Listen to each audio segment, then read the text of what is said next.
vers le président Bandakani. Président Bandakani, je suis en train de fouiller en même temps dans les textes centrafricains en rapport avec la Cour constitutionnelle et je tombe sur cette phrase. Le statut de membre de la Cour constitutionnelle selon la législation se perd dès lors que ces derniers sont admis à la retraite ou pour le cas de force majeure, notamment le cas de décès. Ce qui concorde avec ce que vous avez dit tout simplement. Si Mme Darlan est appelée à aller à la retraite en tant que fonctionnaire, c'est dit qu'elle perd de facto aussi sa position au niveau de la Cour.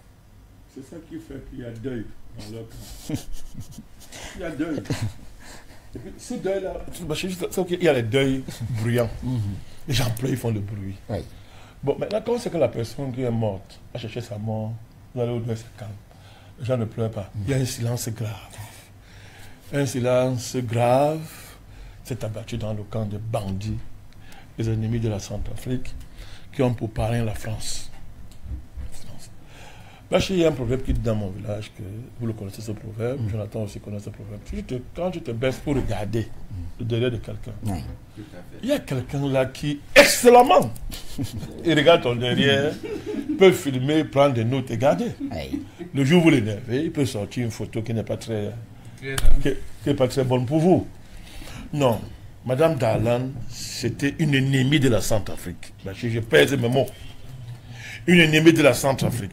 Nous avons suffisamment démontré dans nos émissions précédentes que la situation de la Centrafrique est une situation particulière, spéciale, qui mérite des actions fortes.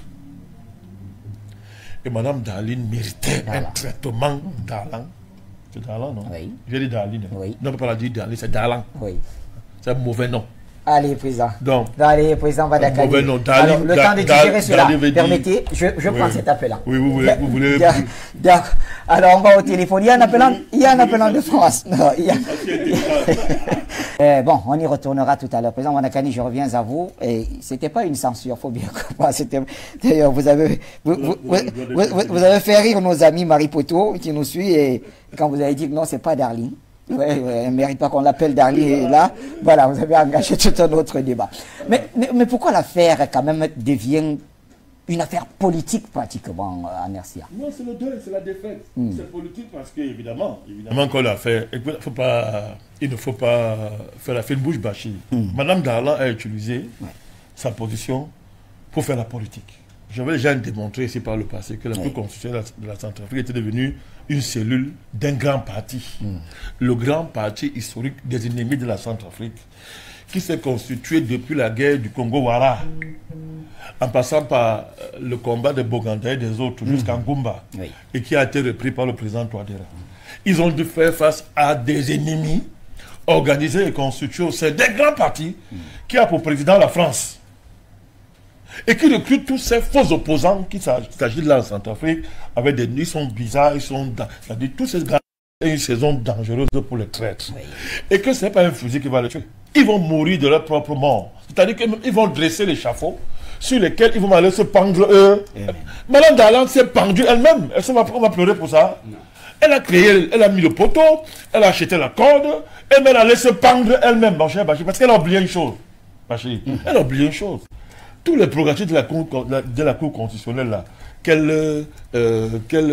dont elle jouissait en tant que présidente de la Cour, ne serait valable que si elle gardait son statut de fonctionnaire. Que si elle gardait ça. Et ce statut ne peut lui être conféré que par un acte du président de la République. Bachir avait oublié ça. Deuxièmement, Bachir, vous vous rappelez, Bachir, la parole si, nous devons savoir la gérer. Elle avait dit le jour de la prestation de serment, en tant que conseil. Bon, maintenant, je voudrais rappeler que tous les gens qui admirent Mme Darlan et qui la célèbrent ne peuvent pas la célébrer et ne pas célébrer ses paroles. Ne pas prendre ses paroles en considération. Si Mme Darlan est Dieu est une déesse dans leur camp, alors vous voulez prendre. Ils ont la priorité. Très bien, prenons. Vous chutez, allons-y. Voilà, je t'entends dire que si Mme Darlan c'est une déesse. Dans le camp des partisans. Et que sa parole est sacrée. Et que sa parole est susceptible d'aucun recours, comme aussi les décisions à la cour. Elle a dit, dans une cérémonie la plus solennelle le début de mandat, la prestation de serment Mongé Bachir, elle conseilla en ce temps-là au président Touadéra ceci. Quand tu seras confronté à une situation difficile qui engage l'intérêt du pays, ne nous regarde pas. Oui. Ne regarde personne. Retourne vers les gens qui t'ont voté. Le peuple. La parole est valable pour les partisans de Mme Darlan. C'est sacré, non? Tout à fait. Bon, alors le président a obéi au conseil de Mme Darlan. Très bien. Même si le conseil se retourne contre elle. Alors, Jonathan Batengene,